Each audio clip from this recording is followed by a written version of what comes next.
बहुत पुरानी बात है। किसी राज्य में एक अमीर आदमी रहा करता था।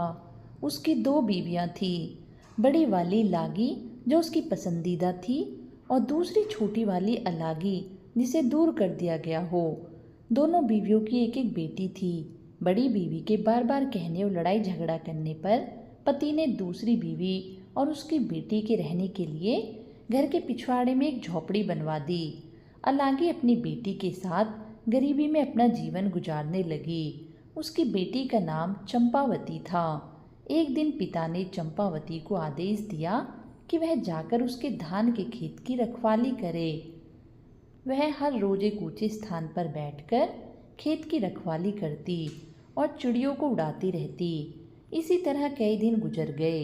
एक दिन धान की रखवाली करने के लिए जब वह उस ऊंचे स्थान पर चढ़ी तो उसने गाना शुरू कर दिया, बटेरों यहाँ से चले जाओ, मेरे धान को मत खाओ, उसके बदले में मैं तुम्हें भुना हुआ चावल दूंगी।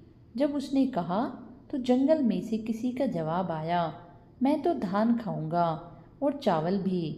मैं चंपावती से शादी करूंगा और उसे अपने घर ले जाऊंगा। यह सुनकर हैरानी से चंपावती ने इधर उधर देखा पर उसे वहाँ कोई नजर नहीं आया। शाम को घर लौटकर चंपावती ने अपनी माँ को सारी बात बताई। अगले दिन उसकी माँ भी उसके साथ खेतों पर गई कि क्या वास्तव में ऐसा हुआ था। उसकी माँ ने चंपावती को वही गाने को कहा। जैसे ही उसने गाना गाया जंगल से वही उत्तर आया। उसकी माँ को इतना आश्चर्य हुआ कि उसने चंपावती को फिर से गाने को कहा और फिर वैसा ही जवाब उन्हें मिला। माँ और बेटी दोनों घर लौट आई। अलागी ने इस बारे में अपने पति को बताया। तब अगले दिन वह अलागी चंपावती और कुछ पड़ोसियों के साथ खेत पर गया। जब चंपावती से गाने को कहा गया तो उसने वैसा ही किया। फिर से वही जवाब आया। जवाब कौन दे रहा है यह जानने के लिए वे सब जंगल में गए पर वहाँ पर उन्हें कोई दिखाई नहीं दिया। उसके बाद चंपा के पिता ने जंगल की तरफ देखते हुए कहा, अगर तुम सच में चंपावती से शादी करना चाहते हो तो हमारे सामने आओ। मैं वादा करता हूँ कि उसके साथ तुम्हारी शादी कर दूंगा। यह सुनकर एक विशालकाय अजगर बाहर निकला। लोग उसे देखकर डरकर भागने लगे पर चंपा के पिता ने उन्हें समझाया कि डरे नहीं, यहीं रुके रहे तो वह सब वापस आ गए। उसने अजगर को अपने घर आने का निमंत्रण दिया। अलागी और उसकी बेटी दोनों जोर जोर से रोने लगी। अलागी ने अपने पति से विनती की कि वह चंपावती की शादी अजगर से ना करे पर लागी की सलाह पर उसने अजगर से चंपावती की शादी कर दी और अपनी पत्नी, बेटी और दामाद के रहने के लिए एक नए घर की व्यवस्था भी कर दी। लागी यह सोचकर बहुत खुश थी कि अब रात को अजगर चंपावती को निगल लेगा। अजगर को चंपावती के साथ एक ही कमरे में रखा गया। यह सोचकर अब वह उसे निगल लेगा। चंपावती ईश्वर से प्रार्थना करने लगी। अगली सुबह उसकी माँ घबराई हुई जब चंपावती के कमरे में गई तो देखा कि उसकी बेटी तो सोने के आभूषणों से सजी हुई है पर अजगर उसे कहीं दिखाई नहीं दिया। जब माँ ने बेटी को जगाया तो स्वयं के सोने के आभूषणों से सजी देख उसकी खुशी का ठिकाना ना रहा। यह सोचकर कि अब तो अजगर चंपा को निगल गया होगा, जब पिता अपनी बड़ी पत्नी के साथ वहां आया तो उसे सोने के आभूषणों से चमचमाते देख हैरान रह गया। यह देखकर लालची लागी को बहुत ईर्ष्या हुई और उसने अपने पति से जिद की कि वह उसकी बेटी के लिए भी अजगर को लेकर आए। तब बहुत सारे आदमियों को लेकर घने जंगल में अजगर को ढूंढने निकल गया। उन्हें एक अजगर मिला तो वह उसे घर ले आया। लागी ने भी अपनी बेटी की शादी उससे कर दी। चंपावती की तरह उसकी बेटी को भी अजगर के साथ सोने के लिए भेज दिया गया। लागी पूरी रात यह सोचकर खुश होती रही कि अब उसकी बेटी भी सोने के आभूषणों से लद जाएगी। सोने की बजाय वह पूरी रात उनके कमरे के बाहर ही बैठी रही, लेकिन अजगर ने तो पैरों की तरफ से उसकी बेटी को निगलना शुरू कर दिया। बेटी ने कमरे के अंदर अपनी माँ से कहा, माँ मेरे पाँव में गुदगुदी हो रही है। माँ ने जवाब दिया, मेरी बच्ची, मेरा दामाद तुम्हें पंजेबों से सजा रहा है। धीरे धीरे अजगर उसकी कमर तक पहुंच गया। तब बेटी बोली, माँ मेरी कमर में गुदगुदी हो रही है। माँ बोली, मेरी बच्ची, तुम्हें मेरा दामाद कमरबंद पहना रहा है। उसके बाद अजगर उसकी छाती तक पहुंच गया। तो बेटी बोली, माँ मेरी छाती में गुदगुदी हो रही है। माँ ने जवाब दिया, मेरी बच्ची, मेरा दामाद तुम्हें शॉल पहना रहा है। जब अजगर उसकी गर्दन तक पहुंचा तो वह बोली, माँ मेरी गर्दन में गुदगुदी हो रही है। माँ बोली, मेरी बच्ची, मेरा दामाद तुम्हें मोतियों की लड़ियों से सजा रहा है। जब अजगर उसके सिर तक पहुंचा तो बेटी की आवाज़ आनी बंद हो गई। माँ ने सोचा कि आभूषण पाकर मेरी बेटी खुश हो गई है और सो गई है। यह सोचकर वह भी खुशी खुशी सोने चली गई। सुबह वह दौड़ी दौड़ी अपनी बेटी के पास आई, पर उसे वह कहीं दिखाई नहीं दी। अजगर बड़े आराम से वहाँ लेटा हुआ था। लागी की बेटी को निगलने के बाद उसका पेट फूला हुआ था। यह देख उसे एहसास हुआ कि क्या हुआ है और वह दहाड़े मारकर रोने लगी। उसकी रोने की आवाज़ सुन उसका पति दौड़ा दौड़ा आया और पूछा कि क्या हुआ। जब उसे सच का पता चला तो वह सिर पकड़कर वहीं जमीन पर बैठ गया। अलागी और चंपावती भी रो रही थी। सारे गांव वालों ने पति पत्नी का बहुत मजाक उड़ाया और उनके लालच पर उन्हें धिक्कारा। सब लोगों ने मिलकर बेटी के शव को अजगर के पेट से बाहर निकाला और उसका दाह संस्कार कर दिया। उसके बाद तो लागी और उसके पति को अलागी और चंपावती से इतनी नफरत हो गई कि वे दोनों उससे पीछा छुड़ाने का तरीका सोचने लगे। एक दिन वे अपने हथियारों के साथ उन्हें जबरन घसीटते हुए जंगल में ले गए। उन्हें बेहोश कर वे उन्हें मारने ही वाले थे कि तभी वह अजगर वहां आया और उसने इन दोनों दुष्टों को निगल लिया। अजगर ने बेहोश माँ बेटी को उठाया और जंगल में ले गया। अगले दिन जब वे उठी तो रोने लगी। एक अनजान जगह पर उन्हें डर लग रहा था। अजगर उन्हें दिलासा देते हुए बोला, तुम दोनों चिंता करने की जरूरत नहीं है, मैं तुम्हें यहाँ लाया हूँ। फिर उसने रात की घटना उन्हें बताई। सच जानकर दोनों ने कृतज्ञता प्रकट की। उसके बाद से तीनों खुशी से जंगल में ही रहने लगे। कुछ दिनों बाद अलागी अचानक बीमार पड़ गई और उसकी मृत्यु हो गई। चंपावती अकेली रह गई। एक दिन जब अजगर बाहर गया हुआ था तब एक बूढ़ी स्त्री वहां आई। चंपावती ने लंबे समय से किसी मनुष्य को नहीं देखा था। उसने बहुत सम्मान के साथ उस स्त्री का स्वागत किया। तब उस स्त्री ने उसकी सेवा से खुश होकर बताया, जो अजगर तुम्हारा पति है वह असल में एक देवता है।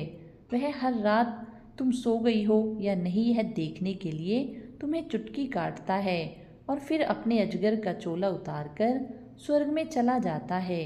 वहाँ कुछ समय वह अन्य देवताओं के साथ समय व्यतीत करता है। अगर तुम अपने पति को देवता के रूप में देखना चाहती हो तो रात को सोने का नाटक करना, पर सोना मत। जब वह अपना चोला उतार स्वर्ग जाए तो तुम उसके चोलों को आग में जला देना। जैसे ही तुम उसका चोला जलाओगी उसे अपने बदन में जलन का एहसास होगा। तब तुम तुरंत पंखा कर देना और उसे आराम कर देना। जल्दी ही उसे नींद आ जाएगी। सुबह तुम उसे माला पहनाकर उसका अभिवादन करना। तुम्हारा पति ही है जो अजगर के रूप में तुम्हारे सामने आता है। यह बात सुन चंपावती की खुशी का ठिकाना ना रहा। उसने उसे घड़ा भरकर सोना और चांदी दिया। उसने वैसा ही किया जैसा कि बूढ़ी स्त्री ने बताया था और उसके बाद वे कई महीनों तक सुखमय जीवन बिताते रहे। एक दिन जब उसका पति घर में नहीं था तब वही बूढ़ी स्त्री फिर आई। चंपावती ने उसका स्वागत करने के बाद उसके आने का कारण पूछा। वह चालाकी से बोली, मैं तो तुम्हारी भलाई के लिए ही यहाँ आई हूँ। कल दोपहर तुम अपने पति से एक ही थाली में अपने साथ खाना खाने को कहना। जब तुम दोनों एक साथ खाना खाओगे तो वह तुम्हारे आकर्षण में इतना बंध जाएगा कि फिर कभी एक भी पल के लिए तुमसे अलग नहीं होगा। जब तुम खाना खा लो तो उससे कहना कि तुमने उसके मुंह के अंदर बहुत सारे गांव वालों को देखा है। तब तुम उससे पूरा मुंह खोलने के लिए कहना ताकि पूरी दुनिया को तुम देख सको। वह तुमसे नाराज होगा और कहेगा कि तुम उसे या पूरी दुनिया में से किसी एक को चुन लो, पर तुम कहना कि तुम दुनिया देखना चाहती हो। वह अपना मुंह खोलकर तुम्हें पूरी दुनिया दिखा देगा और फिर एक नदी में चला जाएगा। वह तुमसे कहेगा कि तुमसे अब 6 महीने बाद मिलेगा, पर उसकी बातों में मत आना। तुम नदी के तट पर बैठी रहना, कुछ क्षण बाद तुम उसे वापस आता देखोगी। यह सुन चंपावती ने पहले की तरह उस स्त्री को सोना चांदी देकर विदा किया। अपनी धूर्तता पर प्रसन्न होते हुए वह बूढ़ी स्त्री वहां से चली गई। अगले दिन चंपावती अपने पति के साथ एक ही थाली में खाना खाने के लिए बैठी। उसके पति ने कहा, तुम आज कुछ अजीब व्यवहार कर रही हो, तुम्हारे इरादे मुझे ठीक नहीं लग रहे। खाना खाने के बाद उसने पति से पूरी दुनिया दिखाने को कहा। तब वह बोला, फिर तुम मुझे कभी नहीं देख पाओगी। पर वह तो अपनी जिद पर अड़ी थी। तब हारकर पति नदी के पास गया और उससे पूछा, दुनिया देखने के लिए क्या तुम मुझे भी छोड़ने को तैयार हो? वह बोली, मुझे दोनों चाहिए, दुनिया भी देखनी है और आप भी चाहिए। उसके पति ने अपना मुंह खोलकर उसे दुनिया दिखाई और उसे सोने की अंगूठी देते हुए बोला, जिस बूढ़ी स्त्री के कहने पर तुम यह सब कर रही हो वह मेरी माँ की नौकरानी है। मेरी माँ एक नरभक्षी है। उसने मेरे लिए जिस लड़की को चुना था उससे शादी न कर मैंने तुमसे की। वह तुम्हें मुझसे अलग करना चाहती है ताकि वह तुम्हें खा सके। अपने षड्यंत्र में कामयाब होने के लिए उस बूढ़ी स्त्री ने तुम्हें धोखा दिया है। उन्हें लगता है कि अगर मेरी माँ तुम्हें खा जाएगी तो मैं उसकी चुनी हुई लड़की से विवाह कर लूँगा। इसलिए मैं तुम्हें यह सोने की अंगूठी दे रहा हूँ, इसे संभाल कर रखना। अगर यह तुम्हारे पास रहेगी तो कोई भी बुरी ताकत तुम्हें नुकसान नहीं पहुँचा सकेगी। अगर अंगूठी तुमसे खो गई तो तुम मुसीबतों में घिर जाओगी। इस अंगूठी के प्रभाव से तुम मुझे 6 साल बाद मेरी माँ के घर में पाओगी। अब मुझे जाना होगा, सावधान रहना और इस अंगूठी को खोना मत। यह कहकर पति नदी में चला गया। चंपावती को अपनी गलती का एहसास हुआ और वह रोने लगी। जंगल में घूमते घूमते वह रोती रही और अंगूठी को अपने सीने से लगाए 6 साल बीतने का इंतजार करने लगी। उसके पति की माँ ने उसे कई तरह से छलने की कोशिश की, पर अंगूठी ने उसकी रक्षा की। 6 वर्ष बीत चुके थे और अचानक एक दिन चंपावती की मुलाकात अपने पति से हुई। वे फिर से साथ रहने लगे, लेकिन उसकी सास यह देखकर क्रोधित हो उठी। जैसे ही चंपावती अपने पति से मिली उसकी अंगूठी गायब हो गई। चूँकि उसका बेटा चंपावती के साथ था इसलिए सास उसे किसी तरह से नुकसान नहीं पहुंचा पाई। एक दिन उसने एक पत्र लिखा, यह मेरी सबसे बड़ी दुश्मन है, इसे ख़त्म कर दो, पर इसके एक मांस का एक टुकड़ा मुझे भेज देना। उसने वह पत्र चंपावती को दिया, उसे एक राक्षस के पास भेज दिया। सास के आदेश का पालन करने के लिए पति को बिना बताए वह उस राक्षस को पत्र देने चली गई। जब पति घर आया तो उसे कुछ शक हुआ और वह चंपावती के पीछे पीछे गया। उसने उसके हाथ से पत्र छीन लिया और उसे पढ़ा। पत्र पढ़कर उसका गुस्सा 7वें आसमान पर पहुंच गया। वह घर गया और बिना कुछ कहे उसने अपनी माँ के प्राण ले लिए। उसके बाद वे दोनों दानवों के उस गांव को छोड़कर चले गए।